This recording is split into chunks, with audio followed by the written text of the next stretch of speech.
Մայիսի 28-ին մենք ի ցույց դրեցինք մի շարք զինատեսակներ, որոնք արտադրված են Հայաստանում, եւ դա արվեց շնորհիվ նրա, որ մենք 2.8 անգամ ավելացրել ենք գիտության ֆինանսավորումը։ Այսօր Գեղարքունիքի մարզի Ծովակ համայնքի բնակիչների հետ հանդիպման ընթացքում գիտության եւ ռազմաարդյունաբերության կապի մասին է խոսել քաղաքացիական պայմանագիր կուսակցության падգամավորության տեխնացու Նիկոլ Փաշինյանը։ 18 տարեկանները գնում են բանակ, 6 ամիս վերապատրաստվում են, կախված իրանց ատեստավորման տոկոսից 300, 400, 500 հազար դրամ վարձատրություն են ստանում եւ մարտական հերթապահությունից դուրս գալիս են իրենց տանն են գնում։ Քաղաքացիական պայմանագրի առաջնորդը նաեւ խոսել է սոցիալական եւ առողջապահական ոլորտներում իրականացված աշխատանքի մասին։ Նա նշել է, որ շնորհիվ առողջության համապարփակ ապահովագրության համակարգի ներդրման հիմա մինչեւ 18 տարեկան երեխաների ծնողները եւ 65 տարեկանից բարձր մարդկանց զավակները չեն փնտրում ֆինանսական միջոցներ իրենց հարազատների առողջական խնդիրները լուծելու համար։ 7 անգամ մենք թոշակի թեմայի ենք անդրադարձել։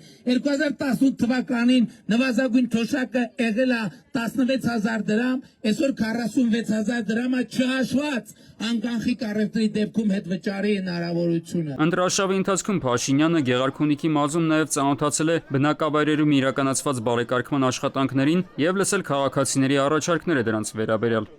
Արմեն Աթալյան, ժամը լրատվական։